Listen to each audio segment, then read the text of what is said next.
Welcome back to Danny Rants. Today we have a very special guest. Like every week we have a fucking special guest, but the one across from me is a pioneer of the Aussie music scene. He's been around for a long time now, well over a decade. He's a fast-speaking fucking rapper. Asked for no apologies and no introduction. Mr. Ivan Ooze, how are you, my man? How you going? Thank you, dude, for coming down. Thank you for having me. You've been recently traveling around with Bliss and Esso for the last 3 or 4 months. Yeah, it's been really hectic. And I've been trying to work this date out, but we finally figured out. Yeah, it's actually been chaos. How was that? How was touring with Bliss and Esso? Nuts, man. Like it was actually so good to just be back on the road. I haven't toured in like a long time. So like it was good just to be out with the boys and like they're the six cunts ever. So I mean, yeah, it was just sick. It was, like the reception was awesome. How many shows did you do? Like I think it was like 31 dates. So it was like everywhere and like it was just crisscross. So it was chaos, but organized chaos. So yeah, those dudes are like actual complete workhorses. Yeah, they are. Like literally even when like we were doing shows, they would be working. Like they would go out, they'd be filming clips, they'd be doing like crazy shit. It's insane. Yeah, we did like a small tour with a guy I was working with at the time called Melbourne. You were on that same tour, but we were doing some. Oh yeah, you guys did. Yeah, you did. Did you do billboards? Was it 170 or something? No, we did Forum. Oh, Forum, sick. We did the Torquay Pub, and then we did Frankston. And then the other ones you didn't think you did some down in Tasmania. Yeah, I think I did. Yeah, I think I did the Brizzy and Tassie ones. Yeah. And so watching those guys, it's like there's guys who are master of their arts, but those dudes are fucking master of their arts. Like it's insane watching them perform, and they just turn it on so quickly. They do. Like of course, it's nuts, and they've been doing it for so long, man. Like there was so much to learn from them as well. Like even just watching like little bits and pieces, stage presence stuff, like the way that they sort of like work the crowd and everything. Like it's very cool. So I mean, it was like awesome to just be on tour with them. Their team too is unbelievable. Like Tyler and Dean and Co. Like they don't miss a fucking beat. Those two. Tyler's a man. Shout out to Tyler. He's a G. He literally that's how I got on with all this stuff. So like Tyler and Dan DK, weapons. Like absolute weapons, and they just like showed me they showed the boys me, and then they were like, oh, who the fuck is this guy? And then like I covered a couple of support slots, and then they're like, do you want to come on this tour? And we're like, fuck yeah, sick, let's do it. And so we all hooked it up, and then we were off. It's fucking mad, man. Tyler is like legit, like I reckon he would have been born a boss. Like he just has like this authority that you're like, fuck, you jump to attention. 100%, dude. Anytime that he like would say something to us, or like even there was this one, like literally one show where I thought I was on it like some other time, but I was literally like an hour, like I'd skipped. I don't even know what happened, and I full freaked out. But Tyler was just in like management mode, and like I was just like, man, because we're good mates, and I'm just like, man, like he's just like now he's like, yeah, just get in there, blah blah blah. It was sick. So yeah, Tyler's a fucking weapon. I was watching it happen because it was in this the same ecosystem that I was working in. Yep. Different genres or whatnot. So you wind it back, you kind of like one of the first, I would say, and you can tell me if I'm wrong here, but one of the first sort of Facebook viral rappers, right? I think so. Like I sort of like hold that. Yeah, I definitely would say that I am, but I didn't see too many people doing the same shit as I was doing at that time. So I mean, I had one where I was in a car, pulled out a keyboard, and I was with a girl that I was seeing at the time, and that went really nuts. A dude from Traralgon, I think, shared it, and he just had like a massive following on Facebook, and then that's when it blew up, and I was like, oh shit, this is crazy. And then off that, met my manager, and then that sort of was like a snowball effect. So it was just from that one where like now you can still do it, but it's like still like it's rare. So I think that it's like a bit, I got in at a good time, which was sick. When you did that video though that went viral, it was obviously super fast and aggressive, and no doubt about it, you were spitting actual fucking ridiculous flows. So you kind of started there, right? So winding it all the way back, where do you start? Like where does the journey begin? Fuck. So it started literally, I used to do like lots of raps with like homies from around the area. I was in like a group called the Honeycomb Hideout, which was like had Vanguard, which like used to have connections with like Reason and stuff like that. And Vanguard still raps. Shout out Vanguard. He's a fucking legend of like the whole Melbourne scene. Fam Van Dam, there's a couple other boys that were in that as well. And then we basically just used to rap together. And I used to do like laundry bar gigs with like, you know, he'd play to like hella staunch cunts. Like people that would just be like, they're probably not into your shit. And so like, it was really interesting. And then I sort of switched it up and I was like, I want to start doing different sort of shit. Like I want to do what I want to do, not like sort of grimy hardcore shit, sort of more like just do me. And so I started doing that. And then I was like, I'm just going to start posting to Facebook. I'm going to see what happens. Like people post videos, like, you know, it goes out to heaps of people. Let's see what's going on. And then from there, that's when the video happened. And I'd had like an EP that I'd been working on. So it was like the perfect timing for something to blow up because I already had a project coming out. So then the project came out and my manager, Nick, helped me with that. And then off that, we got on a tour with Ice Cube and we got on a tour with Cypress Hill. So that's where it sort of started. That is so sick. And I want to unpack all that stuff. When you were first writing though, like how old were you when you started doing that? Man, when I first started writing was like, it was just after, so I had like a really bad time like with weed. So like I basically went to like a little psychosis, well, not really a little psychosis. It took me like a few years to get out of it, but I was probably writing like I started writing when I was 17, and then I started like writing when I was sober more so like around about like 20, 21, 22. And that's when I started like doing like songs instead of verses, because when we started doing shit, it would be like someone would do a verse, you'd do a sample hook, the other person would do the verse, the other person would do the verse, sample hook, song finished. So you'd only write a 16. So it's easy. So like you're sort of learning how to like write verses, but you're not learning how to write hooks. And so doing it myself is like, you've got to do a whole song now. Like that's heaps more. So you're like doing hooks, bridges, like everything. So trying to learn that after I got sober helped me a little bit, because like in that time when I was, because it was like, it helped me not think about all the other shit that was going on. It would just take me out of my head. And it still does now. Like if I really like don't want to do something, I just go write, because I just like switch off. And so that's sort of where it started. And then, yeah, progressed from there. For anyone that hasn't checked out your stuff, take a break right now, go check it out and come back, because it's going to make more sense when I talk about it. But your stuff is like, it's very unique. Like there's no one really in Australia that sounds like that. Thanks. Who was your sort of, not mentors, but like who were you looking up to when you sort of started to do that style of rap that you're doing? Yeah, of course. There was a lot of like underground hip hop. So like a lot of like, I used to listen to heaps of like Army of the Pharaohs. I still do, like Apathy Self-Titled, Jedi Mind Tricks, Vinnie Paz, a lot of American underground rap. Then it sort of like transitioned to, I was listening to like, you know, RL Grime and Danny Brown and A-Track and Diplo and like all that sort of stuff. So I sort of like started merging like the rap, and the rappers that were coming up at that time around like 2010, 15, like, or like the, you know, like Hopsin, like just all those sort of dudes. So that the sound was sort of a bit different. And like, I liked that because it was like, you can be authentically yourself and try different things. But I think at the time, especially with like radio here and stuff, when I was doing that, it was sort of solely like, this is the sound of Australian hip hop. The barbecue rap style. Yeah, shit like that. And it's like, that's the category. So I was sort of like, I don't know if I was really in that. I was sort of like doing my own thing and whatever, which is like, yeah, it was chill, but that's sort of why it wasn't accepted. And even now, like if you fast forward to like right now, it's like, it's so crazy, the sound, like the difference in sounds. But yeah, so we sort of just like, from there, like progressed. And those were the people that I was listening to at that sort of time, was just techno and like, I don't even know, like EDM shit. So lots of EDM shit, but a lot of, yeah, Danny Brown, like Zalupas, like just that Bruiser Brigade, ASAP Mob, all of those sorts of dudes. It's like disruptive is probably the term I would say, right? Because you are right. Like you're in that period of time, and there was a lot of guys come after you, really. But in the early days, you were probably one of the pioneers of that. But there was sort of this style where you said it was like a box in a sense, where you had to sing about like, it was kind of a Caucasian-led fucking suburban barbecue rap is the term that people would use. 100%. And then yourself comes in, you know, others after you, peers, and they disrupt that industry. Yep. There was no doubt there was some backlash on it, right? So when you come out and you sort of start doing this thing that just is wildly different, it's getting some really big success online. Was there sort of, were you accepted straight away, or was it, did you come up, yeah, you weren't? Not at all, man. Like I literally like went through heaps of shit, like heaps of shit. And I was like, you get, it's like there obviously is like, you got your goods and your bads, but you always like, people tend to, like, I don't really tend to anymore. I've learned like about it and like I know how to handle it now, but like you could have 100 good comments and you'll have one bad comment and it'll just fucking like irk the fuck out of you. You just be like, what is going on? Like, why doesn't this guy like it? Like, it's not like that anymore. Like, I just sort of like, yeah, it is what it is. But before it was like, it would just haunt me. And then also like DMs and shit like that. Like, I mean, there was a bunch of shit that like sort of like happened throughout the time of me rapping, where especially like with accent shit and like all that sort of stuff, like people just be like, kill yourself. Like, you're a fucking F, like, blah, yeah. And like, you just get heaps of death threats and just like, and from people that like, you might see them like around the street, like, and shit like that. So like, it sort of was sometimes a little bit daunting as well, especially when I was younger. Cause like, I'm like 21, 22, 23, and you're just getting like death threats from like 40-year-olds and like just dudes that just like don't understand. Like, it's fucking music. Like, it's music and you're like upset. Like, you're angry at somebody for fucking trying. But like, are they? Like, I always think that myself too, right? You go through this hate comment stuff and you get better at it, but you're right. Sometimes you get one. Yeah. And for whatever reason, you can't get it out of your head. Yeah. But it's like, at the same time, it's like, why do they feel the need to do it? But early days, like, you know, I can go to people and look back and say, hey, Ivan, like, how do I deal with this? You know, and the comments I've had of people saying, you know, how many bad comments is there? There's one. How many good? There's 100.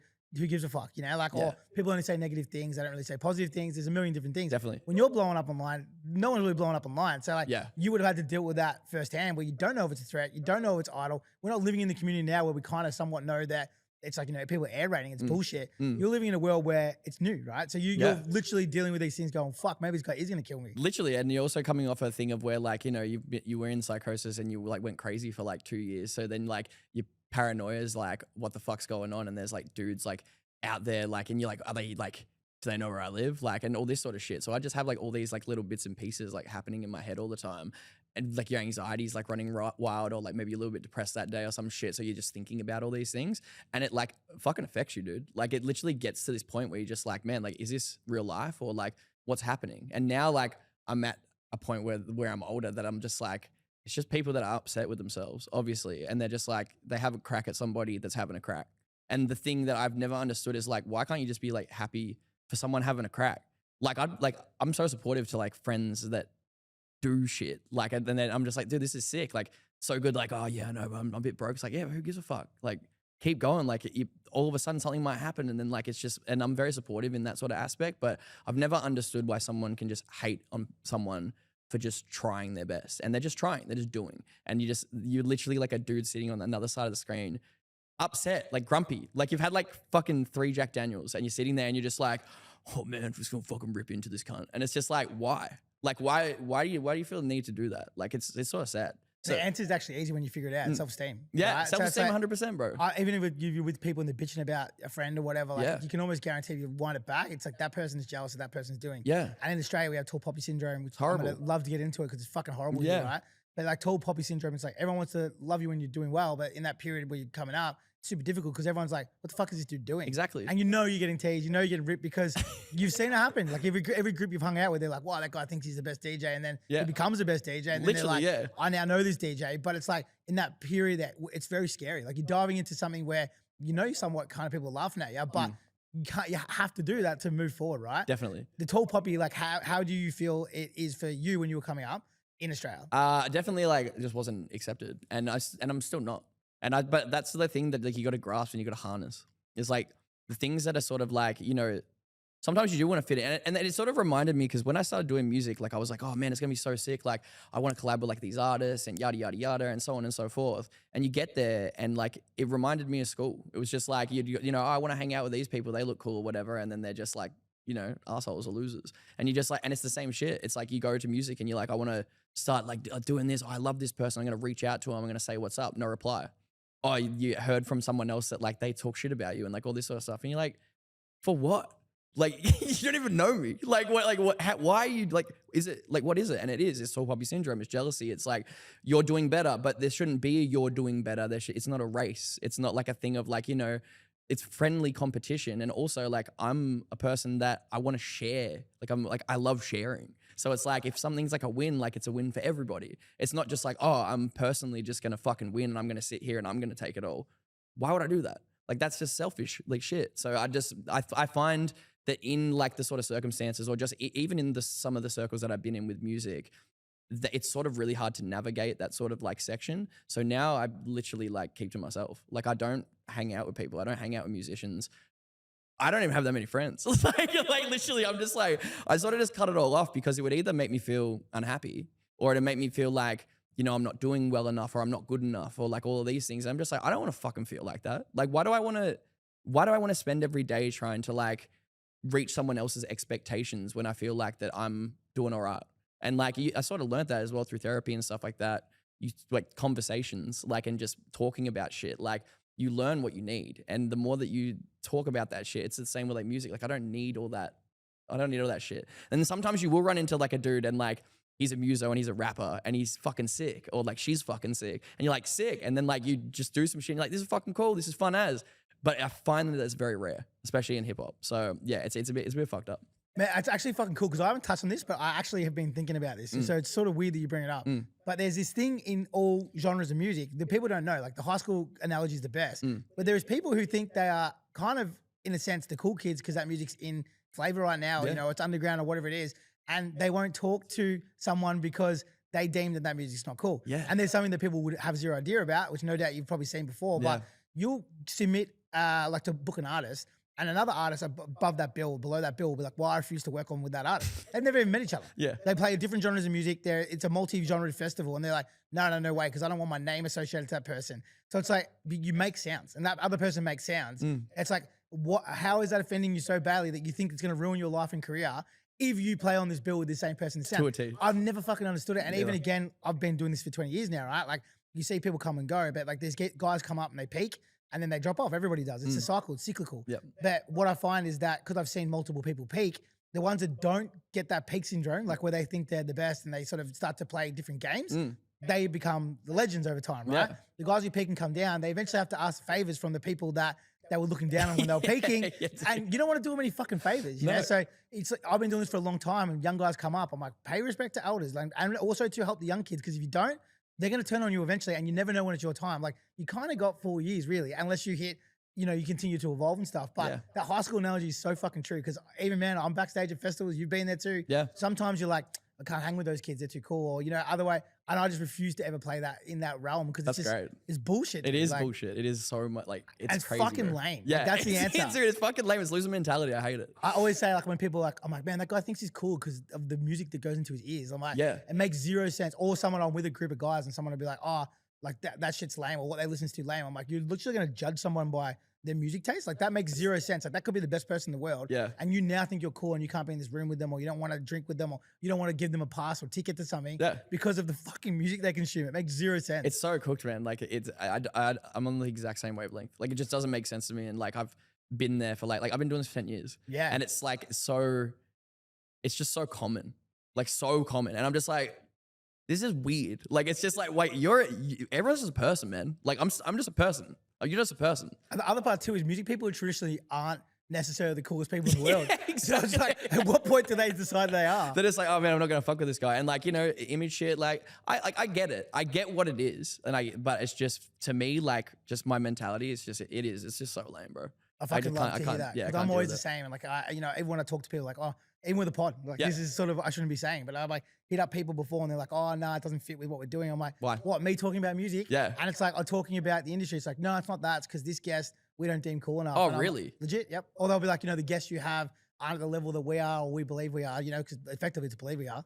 And I have to say, cool. And like, they'll be requested, whatever it is, but it's not the right timing, or, you know, and I'm just like, I don't understand it. It's a fucking conversation. Yeah. Like, how can you be too cool for the conversation? That's weird, man. Well, I'm actually surprised that that's happened. I'll tell you who they are afterwards. So, winding all the way back, there's this thing that I brought up when you first come up, but I remember being in Ringwood and I was running clubs, as I said, around that area at the time. And there was these stickers everywhere and they used to say Ruckus Life. And I know when you blew up, you were a part of that Ruckus Life. I actually never really knew what Ruckus Life was. I remember people talking about it all the time.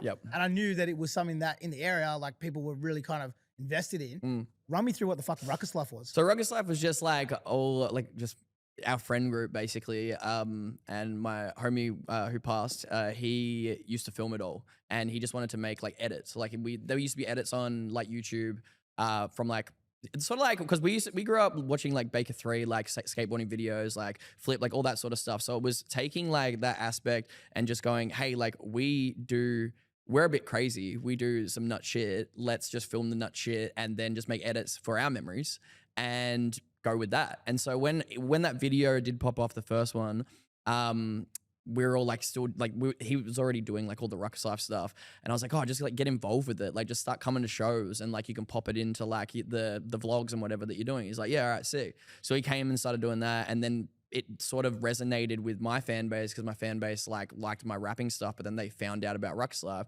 So then everybody that was like sort of in that became like, oh, like, these are the guys that get fucked up. So like, if you like went out to a club, or like if you went like, say, Ringwood Strip at that point, everyone would be like, man, you gotta like fucking skull that beer, or like do that. And it was all just like, it was very like drinking culture, like party culture, like that's what it was. But it was just us. It was just us hanging out. And sometimes like we wouldn't even be doing shit. Like, I remember there was this one day where like Jack came over and there was another homie, Sam, that was over. I think there was there's another homie as well, but we were like in my backyard and there was literally nothing to do. Like we had nothing to do. And he's like, oh, just go get a slab of beers. We're like, yeah, all right, cool. So we got a slab of beers and we came back and I'm like, oh man, we could like make like a fire pit in the middle of the thing and then like use my BMX and try and make a jump and then like try to do a backy like off the back of the bike. And then he's like, oh yeah, man, that'd be sick. Like let's film that or whatever. So we just got like lit and we're like, it's just stupid shit. It's like Jackass basically. And we did that and then that went off and went nuts. Like, and then it continued. And then when Reels started coming out, went on Insta, TikTok, like Vines, all that sort of stuff. He started posting heaps of that sort of shit. And then there was one, yeah, it was just like stupidity basically that we'd filmed, but also for our memories. Because I mean, when you're getting drunk a lot and you get intoxicated, you don't really remember a lot of shit. So like he'd wake up in the morning and he'd have his camera and we'd go through it and we'd be like, what the fuck? Like, we're idiots. Like, it was a bit fucking twisted. But that's like the whole premise of Ruckus Life was just like having fun with your friends. And I think that like, that's why it resonated with so many people around the area and just around like wherever that we went, because people were like, man, like these guys are crazy. Like they're the crazy guys. And Jack started doing it with like other crews. So like people would send him videos and he'd be like, what are you doing this weekend or whatever? I'm going to come up to New South Wales and we'll film or whatever. And then he'd film with them. And then those boys would be in like the crew. And then like, so it was just continuations of shit, but it was just, it was like, in all it was just a really fun time. And that's basically like what people wanted to be involved in. Cause they're like, man, we could have been there. 100%. And that's what it is. Like, I remember like even when the guys would roll through, like I didn't really watch the stuff. Yep. People were like, oh, Ruckus Life guys are here. I was like, who? No, but at the same time, as bad as it sounds, like you kind of represented that area because everybody fucking looked the same. Yeah, crazy. Everybody acted the same in that area. Yeah. So it was almost like a snapshot of that period of time that was that area. Definitely. And so some of the like best guys I've met from that way, but they'd always did these crazy shit. And I don't know if it was inspired by Ruckus Life, but I had a crew of guys that used to, like a DJ Benson, you probably know him. Yeah, I love Benson. Yeah. So they used to like have this thing where they used to build a boat and then you had to drink a slab and like circle around a dam. And then crazy. The first person to drink the slab had to then get back. It was like they always had these wild competitions. And I remember like watching them, they'd have like house parties, be like, oh, it's a kegathon. And it was all the kids in that area I knew, they were very creative with partying. That sounds way better than our shit. You should film that. They had like, they used to go down to like Warrandyte and they had like a day. It was like a massive day, which ended up turning this rafting. But all these different kids were doing all these like really interesting ways to drink alcohol rather than how we used to do it, which is in a backyard, you know, with no cameras and shit. But it was kind of, I think it inspired a lot of that youth at the time to sort of disrupt. And, you know, online was new. It was a new platform. And the best guys were doing it in America, but those creators didn't necessarily represent what was going on in Australia, but you guys did. Yeah. How big did Ruckus Life get? I mean, it got pretty big. Like it was like in the thousands, like the tens of thousands. I think it got up to like, I don't know, maybe like 50K on like Facebook or something like that. And I think there's a lot on Instagram. But yeah, it was definitely just like a time, and I'm glad that it's sort of like a highlight reel because it's more so like all the fun things that we got to do together is just like literally on YouTube forever. And like I can just go back to that at any point in time where I want to and just like look at it. And I share like other friends as well. Like they'll ask me like, oh, like what'd you do when you're young? I was like, oh, I can just show you. And they're like, what do you mean? I'm like, oh, I'll just show you. And I'll just like pop it on. And they're like, that's crazy that you have this. Like you literally have just like this highlight reel of everything that like you did, or like shows and just like, you know, weekends away or just or New Year's Eve, like anything like that. And it's just there and you can just watch it and you know exactly what you did and then you remember times from it. So like if you're watching it with mates, you're like, oh, remember when like that happened as well? Like it wasn't filmed, but those little bits and pieces will come into it. It's like, it's definitely a good way to just, well, in my opinion, to just remember shit. And I mean, I wouldn't like encourage it because now like looking back on it, it's like, you know, you're doing some pretty crazy shit, like jumping on billboards and like fucking even more gnarly shit that like comes into that. But yeah, it's more so like, yeah, I wouldn't trade it for anything else because I just love that it's there and that's what we did and that's how I grew up and I'd love to just see it every now and then. Was there a craziest moment with Ruckus Life? Yeah, there was a time like there was some pretty like gnarly points where like I think it was that sort of where people started to be like, oh, this is getting a bit hectic now because like you're drinking and then like drugs come into it and then other things come into it and then sort of like some veered off and then when like my homie Jack's mental health started getting bad, started posting like some pretty hectic shit on there and it was like, oh, like we need to see what's going on because it was a bit concerning. And so that's when it sort of like people like our friend group sort of like stopped wanting to do it. They're like, oh, I don't really want to be involved in this anymore, like yada yada yada, because it was just getting a little bit like beyond what it should have been, if that makes sense. Yeah, totally. Yeah. I know because I was around that area at the time, one of the boys who was filming it, and you've mentioned a few times now, passed away. Yep. Can you chat to me about the end of Ruckus Life and I guess how you lost your friend? Yeah, of course. So, my homie Jack, he was like all about like best mates or whatever, and like he's just a G. Like he was just so fun and just had like a great time, and like it's like that sort of classic story of like it's the person that parties and like loves doing that shit. But he never really used to talk about like what was going on basically, and so like there would be a couple times where like he'd open up and like say certain things, and then yeah, he passed away. He took his own life, which it was pretty fucked for everybody.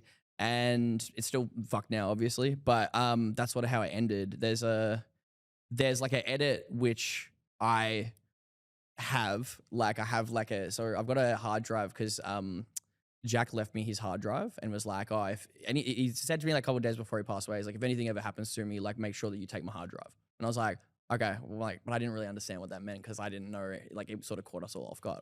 And then I took his hard drive, I went into it, and there's all these edits for the last sort of one that he was doing. So I haven't really like found, I guess, like not the time, but more so like the courage to go through all that shit, because it's sort of just like I've been through it a couple times, but like to just put it together is like very mentally taxing, because I just like there's a lot of shit on there that's real fucked, and I just like having that as well, and like seeing like someone sort of like there's lots of fun shit on it. It's awesome, like it's actually happy, but to see like someone's like sort of like the ending of that is like a little bit like cooked. So yeah, it's very raw. So yeah, definitely like pulls into like my emotions, like looking and viewing at that shit. So that's how it ended. But yeah, there's still one more that needs to be edited, which I do need to bring myself to do at some point, but it'll probably be sometime soon, because I've pretty much like knocked it off for like a few years now. So yeah. So I actually had a friend pass away, and I've talked about him on the pod before, but similar sort of situations. I had a party lifestyle. We weren't filming it per se, but same sort of thing. Yep. Different sort of reason why he passed away though. And there's videos that I have of us, and it's 15 years, I still can't watch it. Yeah. Yeah. So like literally, even talking about it, I talked about it with my wife not long ago on this podcast, and I fucking cried straight away. Dude, I was trying to hold back tears just before. Yeah, exactly. It's fucked to think about when like your mate goes. It's fucked. And yeah, and it's one of those things. It's hard to understand if you haven't had it happen, because if you lose a family member, you have a whole family. You can relate and talk about those memories, right? Definitely. When you lose a friend, every person you are friends with, you have this one relationship. You have these inside jokes. You have these experiences that shared that only you and him have. And when they go, they disappear, because they're not ones you share with family, and you don't, even with your best friends, you don't have the same experiences. So it's like it's a really hard one. I've lost a lot of family, and I reckon my best friend was the worst I ever did. Yeah, right. But I have a video of him telling me that he loves me at my wedding. That's so good. And I can't watch it. Yeah. And so it's like, and even there's my wedding video, because my friend passed away 2 weeks after my wedding. Yep. When I fucking watch that wedding video once a year when my wife asked me to, it's like, it's the worst, because he's in it. Yeah. So it's like, I totally understand that, like opening up Pandora's box to do that thing that even though you think you want to do it and you need to do it, it's like, it's so raw and so hard to do, because even though it comes with good, it comes with bad, right? So even though I love that, the idea that video exists and I can go look at it, I don't. And the reason why I don't is because it hurts, but I love and cherish the fact that I have it, which is no doubt probably the same as that hard drive you've got. Definitely, 100%. And I think that's, like you just said it perfectly. It's just like that thing where you just, I don't know, it's taken like a long time to get to like the point of where I am now. And it's the same with my friends. Like they're like, I'm sure that it's gotten to a point where like, they're sort of like, not understand it, but like you can cope with it. And it's like, and the coping is like the hardest part, because you're like, it's always there. Like it always thinks about it. Like if I like get home sometimes and like I feel like real bad or whatever, like I've got like a few like pictures that are in like my room of like him, and basically me and him just like having a good time, like having a beer, whatever. And it's just like, sometimes you just like melt down. Like you just cry. And you just like, same as me, man. Yeah. And, Cause, like, and that's the thing is, and like, it's sort of, I'm okay that I do that, because it's like, it's normal. And like, that's what should be talked about more, is that like that shit is very normal. And you should have those emotions if your friend has passed away, because that's fucking sad. And like, it hurts. And that's why like I still, when I'm like performing and like doing stuff online and like talking about mental health or anything like that, I'm always like, someone's there to talk to, and like you can call someone like Beyond Blue, like Lifeline, like Headspace, like there's people there that want to help you. And like, that's what I just want to push on to people, because like I've been there. I've been like depressed. I've been suicidal. When I was younger, I was pretty messed up. But then I got to this point where I'm like, I value what I have right now, and I understand all these things, but it took me a long time to get there, but it was all through communication. And that's the thing, is like, there's not no one to talk to. You definitely have someone to talk to, even if like there is no one around right now. You've got that phone. Like that's the thing. And I think that it's like so valuable that like having these conversations, like every time, even if I repeat myself, like because another person's going to see a podcast and they might not seen the last one, or they might not seen like another one or whatever. And if you have these conversations, it makes it a lot easier for someone to be like, oh dude, like I can, like maybe I do need to let this shit out. Maybe I do need to air some fucking like laundry. Like maybe let's let it go. So yeah, I'm like, I love it. Like when, not that we have these conversations a lot, like on my podcast, but when I get to, because I'm like you talked about, like we can bounce back and be like you're saying, like I'll be in the car sometimes, I think about my mate, I start bawling my eyes out. Yeah. And it's 15 years on, but who gives a fuck? Yeah. And the fact we're talking about it, no doubt these young kids are looking up to both of us going like this is these kind of guys that have been to the wash, I look up to potentially. And we're talking about crying and being vulnerable. Like we have to do that, 100%. And the reason why these things happened in the first place is because people didn't do that back in the day, and we were in a world where people weren't having conversations or you couldn't watch. So all the guys you were looking up to, you were like, well, this is this tough hardened guy, especially in the area I lived in. Yeah. And the guys I was knocking around with, I was like, he's the toughest dude in the world. I don't want to look like weak and sad, but now those same guys I talk to, and they're been in and out of jail, they've had, people die. A lot of guys we grew up with died, and they're damaged, man. Yeah. And so like, we don't have these conversations, we're going to continue to damage the youth. Exactly. So I don't want to keep pushing on this because I know it's a little bit of a sore point, no doubt, because I know it's like for me. But one thing I want to ask, and I don't know if you've ever been asked this question before, but can you walk me through kind of the impact that it had on your group afterwards when she lost your friend? Yeah. And I know it's super sore point, but I think it's valuable for people to hear this too, just because it's something that people don't want to talk about it because it does, bring back wounds. Yeah, dude. No, if it full just messed everybody up. Like it just literally, like it doesn't, like you think that you're going to, like you're exiting and it's not your problem anymore. And like that, and that makes a whole load of sense. But like in a lot of ways, it's like very selfish because like all the pain and like just everything that you leave behind is just fucked. And like, you don't know it until you experience it. And especially like even from someone that like, well, for me personally, that has been like in that area of being suicidal or whatnot, to then see it and to see family and to see like his family and to see his like dad and to see his like mum and to see like just all these people like just be affected, like his sisters and like uncles, like best mates, like all of us. Like it's the most like, I don't think I can wish that on like anybody, because it's like, it's so like twisted. Like you blame yourself as well. And like, that's something that like takes a long time to like figure out, that it's like, it's not your fault, but like there's some points where like you probably still think it is your fault, but it's like you will go through that for so long. And like, and I went through it. I still go through it now. Like, it's like, I still think about it all the fucking time, and I never won't. Like, I never won't. I'll get to fucking, if I get to 70, I'll still think about it. And it's like, that's the thing. That's how big of an impact it is. It's just lifelong. It doesn't just end with you ending. It ends like, it doesn't end. It just continues. And it can also be passed down as well. Like if someone gets mentally sick from you committing suicide or whatever, then they're gonna pass it down to like a kid or something, and it just it just goes on. And they say it's contagious. It's contagious, and so that's like it was pretty just like weird. And I remember like sitting in his room, and it was like fully like fucked up. Like I remember like sitting there, and he was hold on a sec. You alright, bro? No, he was like complete fun. No, he was basically like, all of your shit was in there, and it's like, he's not in there anymore. And it like, that shit, like, that really fucked me up, dude. Like real bad, like so bad, because it's like all of his shit's in there. Like people are like looking through clothes and like fucking like, like you open his like fucking drawers and shit, and like there's just some crazy shit in there, and you're just like, dude, like what the fuck? Like what have you been going through for the fucking past like how long? Like however long that you've been doing like this and holding it in, like what have you been like, what's been going on in your head that you haven't like let out to anybody? You haven't talked to anyone about it. Like how have you not been able to do that? And that's like things that like you can't process. And so like sitting in there, like that really fucking hit me. And I remember like that day I took a picture of his room, and I was like, this is like the last time that like I'm gonna see like this room. And it was like, I still have it on my phone, but every time I open it, it's like, it's just cooked, man. Because he's like, that's your best mate, and he's not there anymore. And was there for like a bunch of shit, and like you remember like how much fun you had with that person, and then they're just like gone through like so much fucking demons and whatever. And they're like, yeah, it really just hits you like really bad sometimes. So because you love them, dude. Because you love them, man. And so yeah, it gets pretty hectic, and that's why like I think I push it so heavy, especially at shows now, and especially like wherever I go. Like I even just talk to like fans, because like I don't want them to feel that type of way. And that's like that's a very, very big thing for me, is that like I don't want someone to feel like that, and I want everybody to feel like, that there's a safe place somewhere, and that's sort of like where it leads to. But yeah, There's a big part of this, dude, like which we have so many synergies, which again I'm going to talk about way more after this thing, because even the psychosis thing, which we'll get into, but I also had psychosis from the same thing. Yeah, right. Okay. But my stepdad committed suicide. Oh, it's horrible. I'm sorry, man. Yeah, it is. It was shit. Obviously, you've gone through it, you understand. Yeah. But it's like when that happened, I remember going through those same feelings and emotions, and I'm sort of kind of telling you as like kind of two friends having a conversation here. Definitely. But I had to think in my head, because I couldn't get over the idea of like what was someone going through to go through that. Yep.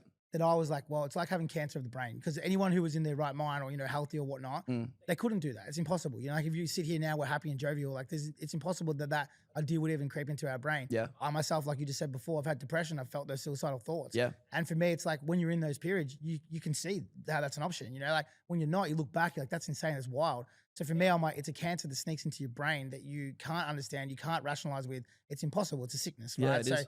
I'm sort of telling you that from someone who's lived that experience, but it's, and anyone who's listening that has also gone through it or, potentially will go through it, it's like, you can't rationalize it. So I'm not saying don't try like in a tough manner, but it's like, it's impossible to rationalize. So the best way to do it is accept it, look back, love that person, remember that why they were so special to you, and then, move forward and do things in their honor, like which you've continued to do, right? Definitely, very well said. Now we're going to move into this, dude. So you continue on after all that stuff, Ruckus Life, and your brand continues to catapult, right? You start working with a guy called Nick Greco, who's a mutual friend of ours. Yeah. One of the most, I'd say, prolific fucking promoters in Australia right now. Killing it. He works with Untitled, for those that don't know. He's been around a long, long time. How does that relationship start? It starts with it starts with me spilling a coffee on him the first time I met him, and me being like, "Oh shit, I'm so sorry," because I was real nervous to go and meet someone. But no, he hit me up, and it was after I did the viral video, and he was like, I think he was in Europe coming home from somewhere, and one of his mates was like, "Hey, I need to like show you this. This guy's like sick." And then Nick like watched it, and he was like, And then he hit me up, and he was like, "Do you have any management?" And I was like, I don't have any management, and my dad is a muso, and he's like, don't fucking trust these, blah, blah, because he's had some shit happen to him before. So he's like, don't trust these guys, like management, blah, blah, blah, bullshit. And I was like, no, this guy actually sort of sounds like pretty nice and pretty cool. He just wants to meet up for a coffee, whatever. So I ended up going there with the chick I was seeing at the time, and spilt coffee all over him. Like first thing, I was like, hey, how you going, man? And like went to go shake his hand, like not coffee. I'm like, fuck yeah, great first impression. And he was mad chill about it. And then we had a convo, and then we walked off, and he's like, oh, I think I can do some stuff for you. And I was like, oh, that'd be awesome. I don't want to sign anything yet. I just want to, and he's like, yeah, that's all cool. And then he knew some dudes that were doing Ice Cube, and he was like, oh, I got you like the opening for like Ice Cube. And I was like, oh, okay. And I was like, what? Like, and he's like, yeah, like would you want to do that? And I was like, yeah, I think I definitely would want to do that. That'd be sick. And so I got on that, and then I hadn't like even been to any other states like before. So like I'd literally just been in Melbourne. So I think like when I'd been there when I was younger, but like not for a very long time. So I think I went to Sydney first and did that. And then just like experienced sort of like an actual tour. And like, cause I hadn't toured before either. So that was my first one, which is pretty crazy to say. But it was wild, and got on with Nick, and Nick was there as well. So then we got to know each other a bit more. And then he ended up like, I think the next day, like getting like Cypress Hill at the same time. So like it was connected. So like it was like we did like Ice Cube in Sydney, and then the next night we'd do Cypress, and then would go to like Brisbane, and then we ended up going to New Zealand as well and played Ragamuffin with them, which was sick too. No shit. So you did the full tour? Yeah, so I did the full tour with Cypress, I did the full tour with Ice Cube, and then and then I got booked for Ragamuffin in New Zealand, and then I flew over there, and I was only there for like I don't even know, like maybe like 18 hours. And we were like at the airport, like on like a red eye, like 1 a.m. and then flew in. I was like, oh, I'm cooked. Like, I don't know what's going on. And used to be really, really scared of flying. So I used to like earplugs, like ginger tablets. What else? I would have like all this crazy shit. And I'd be like holding on to like the fucking like, what do you call it? Like the armrest, like shaking. And they'd be like, it's all good, man. Like I'm like, yeah, it's only like another 3 hours. Like it's all good. Cause like my anxiety would just peak at those points. But I remember when I met Ice Cube, like I literally was after Brisbane, and I had an anxiety attack. I went on, I played, I came off, and then this was the last show, and Ice Cube was like, oh, I think one of his like, I don't know, like someone from the tour party was like, oh, do you want to come in and meet Cube? And I was like, yeah, all right. And I was with Citizen K at the time as well. He was main support, and we walked in. Yeah. I forgot about that guy. Yeah. Shout out Coach, he's fucking sick cunt. And basically, yeah, we went in there, and I was like fucked. Like I looked fucked. Like I was like, I'd been sweating, like anxiety attack, all done. We're all good. And like, he's just looking at us. He's like, what's going on? Like, thanks for that. Like, you know, being like my supports or whatever. And he was there with his whole family. Like, his son who was playing him in, Straight Outta Compton, like a G as well. Like, WC was there, like his dad, his mum was there, like wife, other like children or whatever. And I remember like him standing there and he's like, so are you guys gonna take a fucking picture? Like, what are we doing here? Because like no one was saying anything. We were just like, what is going on right now? And I was sort of a bit starstruck at that point. And so got a picture with him and he's like, oh, you can chill in here for a little bit if you want, say hello to everybody. And I think it was at that point in time where I realized that what we were saying before, that everybody's a person, because I was watching what they were doing as a family. And I was like, this guy's just a guy. And he's like, you know, I grew up listening to like NWA and stuff. And I'm just like, but he's a dude. And it took away like so much shit. I was like, what, like in general. And it just full like cleared my head heaps, like all anxiety, like lowered, like all of this stuff because of just that one like moment where I just got to stand and just look at stuff. And I was like, this is crazy. And so then from then on in, it was just, I'm just traveling with these people that, yeah, they're musicians and yeah, they're massive and all that sort of stuff, but they're just like me. Humans. Yeah, they're just humans. Did you meet Cypress Hill? Yeah. And like, it was the best. It was That's so cool. so fucking sick. Yeah, Dude. I literally like I met Cypress Hill. I actually pulled up on like, so I was in the Enmore and I like stood. I was like, oh, to Junior, my DJ. He's like, oh, it's their Send Dog. I'm gonna go up and like talk to him. And I put like my foot up against the wall and I like literally crossed my arms and I was like, yo, what's going on, man? And he just like looked at me and he was like, and just like walked off and I was like, fuck. And then Junior was like, oh, and we got to like New Zealand and I was in like the artist area and I was getting some food. And Send Dog like comes up to me and he's just like, hey man, I know that like I was like a bit of an asshole basically to you, but I didn't actually know that you were supporting us on tour. Like I thought you were just some random guy in the green room. And I was like, yeah, man, it probably would have seemed like that. Like I sort of look like some random guy. And he was just like, yeah, but I just want to say like, thank you or whatever. And I was like, yeah, that's amazing, man. Like, thank you so much. Like I grew up listening to your music. It's awesome. And he's like, oh, thank you. And like just walked off and met Be Real, met Eric Bobo. It was just crazy, dude. That's fucking sick. Yeah, it was cool, man. Another one I know you did Wu-Tang, so it was like Nick's first tour. I just saw it the other day, but I remember getting free tickets, copping free tickets Sick. to Nick. Yeah. And it was Wu-Tang. And I remember when they did it at the time, because they were like club promoters, I was like, what the actual fuck? How'd they get Wu-Tang? Yeah. You supported Wu-Tang. What was that like? That was, yeah, it was pretty insane. When we got locked in for that, it was me and Nico Ghost. I think Nico Ghost opened. And yeah, it was pretty nuts. It was cool to get the reception that we got from a Wu-Tang crowd as well. And we got props from RZA and Raekwon for opening up for them and like main supporting. At the last show in Brisbane, like the whole like clan were like literally at the side of the stage watching my set, and which was crazy. Like I was just like would look like every like left and they just stayed there like the whole set, like Ghost everybody. And yeah, I got off stage and RZA basically like came up to us and was like, no, not many people can like get a crowd going like that before us. Like Wu-Tang fans are like Wu-Tang fans and you got them fucking crazy. He's like, so you got something like very special and you should like nurture that. And Raekwon like came up and pretty much like bigged me up and did the same thing and said like a similar thing at a different point in time. And I was like, I mean, if I'm getting like props from these dudes, like I've got to keep doing this. And then yeah, just like continue from there. But it was crazy, dude. It was actually nuts. That's a full pinch yourself moment, right? Yeah. So going back from that, we talked about you being Ruckus Life as this young kid and like running amok basically. Listening to a lot of Wu-Tang in there. Listening to like, yeah, no doubt. And then you go to this period where you put something on Facebook, things go viral, you connect with Nick, and then you start doing stuff with like fucking hip hop legends, right? Yeah. Walk me through like how you actually mentally went through that. Man, that's a great question. I think that I sort of like mentally prepared through just like, I don't know, like feeling that when I was younger, I used to envision doing this stuff. So like I used to literally like, I'd sit there and like my parents used to have Optus net. It was an Optus net, but it was like the Optus like that you'd have like All-Star or whatever. Yeah. It's like that sort of shit. And I basically would sit in front of the heater and every morning like that I'd go to primary school, whatever, I'd watch MTV and I'd watch VH1. And majority of the time when I woke up in the morning, it was like a rap hour. So I'd like practice raps and that's what I'd do. But then like further on when I started writing, I would just envision myself that like I'm performing to a massive crowd. Like that's what I'd do. So I'd be walking around the house and like I'd be doing all these things and I'd just be like, you know, toothbrush, like whatever. And I'd be like, I'd be doing rap. So that's what I'm doing.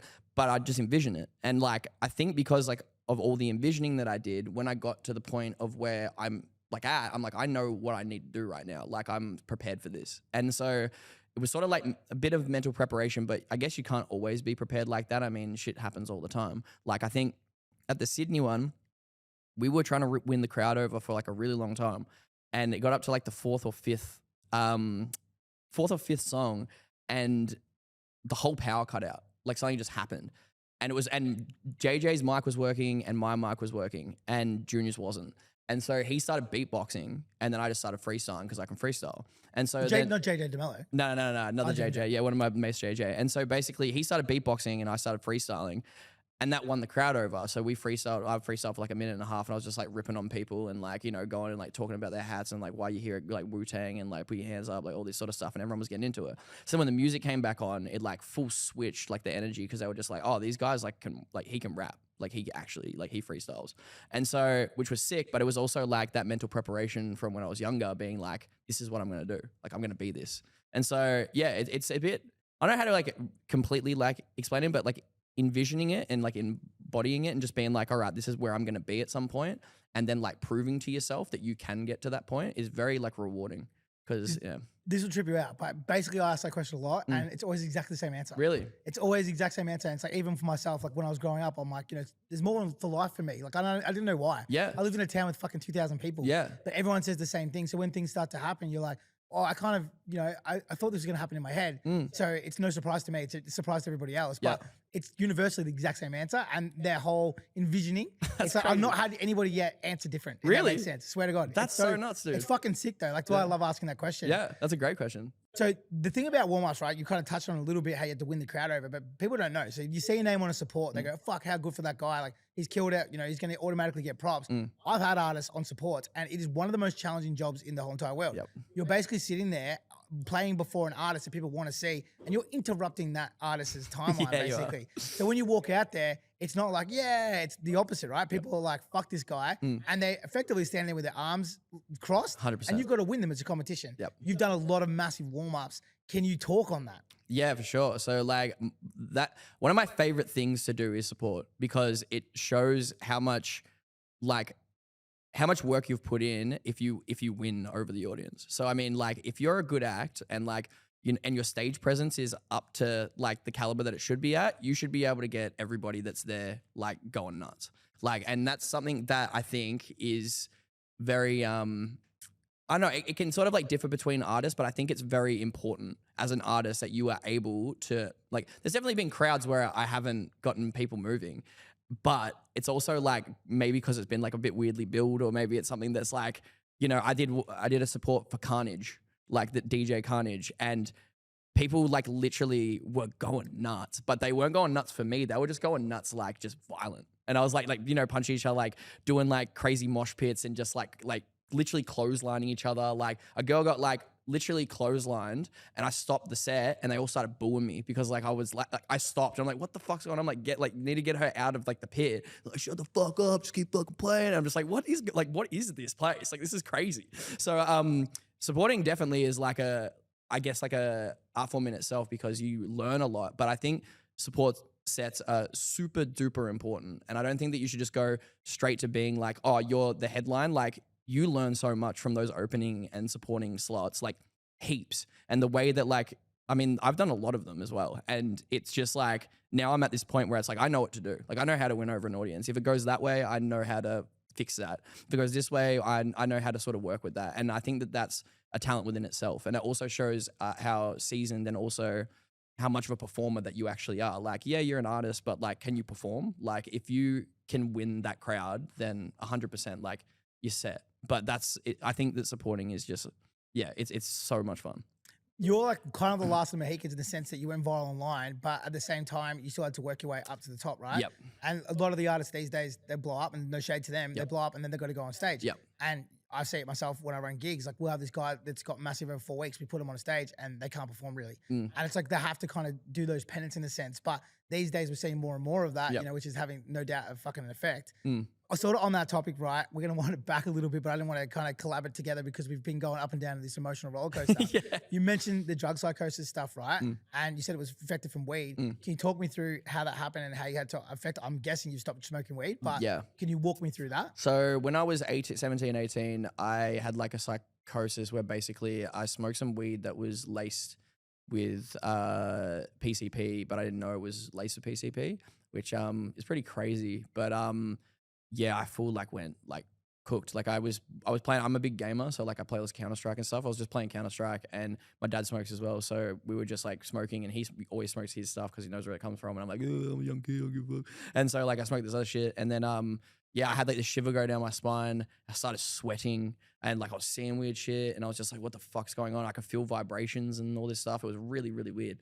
And then I went to bed. I went straight to bed. I didn't say anything to anyone. And at the time I had a like a winding sort of blind where you could make it like pitch black.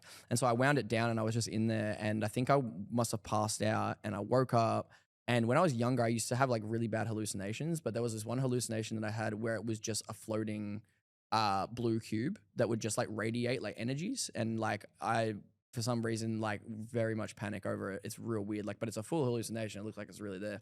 And I hadn't seen it for like years. And so then that happened, and I was like, I don't know what the fuck's going on. I was passing out, and then I went to my parents' room, and I was like, I don't know what's going on. And I was in hysterics, and I grabbed my mum, and I was like hugging her because I was real scared. And I was hugging her so much that like she was like, I can't breathe, like you're hurting me type thing.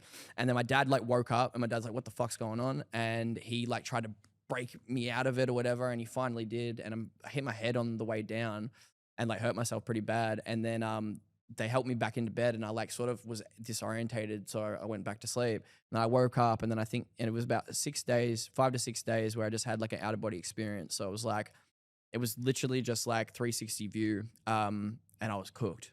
And I like was like, I don't know what's going on. That's when I got really heavily depressed, heavily like paranoid, suicidal, like everything, like all of this shit. It was just like my brain just like hit like this like, oh, we're going to like reboot mode. We're gonna like zoop and then come back, and now you're like, we're gonna settle you back in type thing. And so I was like real disconnected. I had like lots of depersonalization, like lots of like nothing's real because I was up here for so long that everything just didn't seem real. I remember going to Coles when I was working there, and I was there for like, I reckon probably 30 minutes, and I passed out, and then I woke up to like all the faculty, like literally all the faculty. It was like a movie, like all around me in a semicircle being like, it's all right. He's just like, he must be diabetic. Like and I'm just like, what the fuck? And I had to leave, I had to quit. And I started going to psychiatrist, started going to psychologist. Oh, I went to a psychologist, which referred me to a psychiatrist. And they just pretty much like in one sitting were like, oh, we're going to give you pills. And I was like, I don't want pills. Like I was very heavily against that at that time. And I sort of for 2.5 years, almost 3 years, like taught to rewire my brain. So like I was sort of out of like the game a little bit. Like I sort of was, I'd go out, I'd instantly get anxiety, instantly be paranoid. Like everything would just keep happening. I'm just like, I'd have to have like 3 beers to like get through it. And then like, but it would still be in like the back there. And then I'd wake up the next morning and it'd be like 10 times worse. And I was like, I can't keep drinking. I can't smoke. The only thing, I used to smoke cigarettes. The only thing I did was smoke cigarettes. And then I just started rewiring my brain, and I was just like, you know what? This is the only thing I can do. So I just chilled at home, started writing music. And I started writing like all the shit that was going on with like my mental health, and like there's lots of songs that probably never came out because it was just me like venting, like journaling basically. And over the time of that period, I finally like figured out how to control what was going on. And ever since then, like I've never had any problems with it really. Like I still do like get anxious, of course, and there's little bits and pieces, like still get depressed and all that sort of stuff, but it's normally, if it's like related to something else, it's not so much just like me living every day. So it was a massive thing for me. It was humongous. And I thought I was fucked. I was like, I've fucked my whole life up. And then over time, like time definitely healed. Talking to people about it was the biggest one. And I think that's probably the biggest thing right now is literally talking to people about it. And yeah, it was impacted like a lot of shit that I viewed shit like a lot differently after that. I was more so like, yeah, it was very life changing. I resonate with it, and I'm going to tell you the story off air because we don't have enough time to read through that. But my version, but I actually got locked up, which is strangely enough. Whoa, fuck. Not jail, but I went to like a mental institution. Yeah. story for another time. Yeah. But people are going to be like, I fucking need to hear that now. Yeah, but yeah, literally, they 100% will. You're going to get to. So how did you actually overcome it? I overcame it literally just by like, you know, like multivitamins, by working out, by talking to people, by not partying all the time, by stopping drugs, by I didn't smoke weed or really drink for like 2 years. I did like a full reset. I was just like, this is what I need to do. This is like, I researched a lot of it and I was like, this is what the internet tells me to do. So I went skating a lot, went like doing things with friends, like trying to do that. And like, yeah, I was cooked when I was doing it as well. Like I was like, oh, I don't want to be here. I don't want to do it. But it was like the exposure therapy that was like, this isn't actually that bad. And then like going through those little stages. And then now like I'm like, I still drink and I still do smoke weed and whatnot, but I know like I don't go anywhere near as hard as what I used to do. And I was like, yeah, I used to go pretty hard. And so like, I think it's all in moderation, like with things. And I always say that like, my dad's always told me that, but I always used to be like, and like, whatever. And so being a dumbass, like, obviously didn't pay off. And now I've learned my lesson. And I think literally. that, literally learning your lesson. It's CBT, they call it, right? When you have to learn, you kind of have to rebuild your brain is the term for it. Yeah. So it's like, it's very, it was very eye-opening, but like, I mean, I don't recommend it to anybody. Like, it's very hard to do, but it's also like, I'm very stubborn as well at some point. Probably made you who you are today too. Exactly, yeah. So I probably wouldn't be sitting across from me if you didn't go maybe through that not, yeah, experience. exactly right. So I think that I did what's best for me. And I think anyone should just do what's best for them, to be honest. So musically, in the last few years, what have you been up to? Tell me some highlights and what's coming up next. Man, dude, Bliss and Esso tour just happened. That was sick. I just did a run of shows, which they were all hella packed, which I was so stoked about. I was actually like giddy as hell. I've got an album coming out next year that I'm working on right now. Got another single hopefully coming out before the end of the year. I've just got a lot of shit, man. A lot of fun stuff, a lot of Young Cook God stuff, a lot of cooking things that are in the works. I'm a big fan of that. Yeah, I fucking hate that guy, but I have to work with him. But yeah, it's been sick, man. I'm just I'm happy, bro. I fucking love that you're happy. Thanks, man. And I think I'm going to end it there because that's the best way to end the podcast, right? So, bro, I want to thank you so much for being so open, right? Like, you come down today, you know, we've laughed, we've cried, we've done it all, right? Yeah. And I love that because that's exactly what I want to do. And as I said, I can't wait to have a chat with you off air about a whole bunch of stuff. But I want to say thank you for being so open because you probably are going to save someone's life. I want to say thank you to you because you continue, no matter what, and all the hate and all the comments you got, you continued to push forward. And because of that, you've inspired someone to continue to go on with their journey, right? Sitting here and talking with me, these ups and downs, these round and rounds, people need to hear this because otherwise the people who are going to become the creators after us will never get to if we don't get to have these conversations. So thank you so much, dude, for giving me an hour of your time Thank you to for chat having me. this through. And I want to say congrats, bro, with all your successes. You fucking kill it. And those recent shows you did, they looked off their head. Thank you very much. No, I really appreciate you having me here. And yeah, it's been a sick chat. Thanks, bro. Thank you. Legend. I can tell you this young. Please.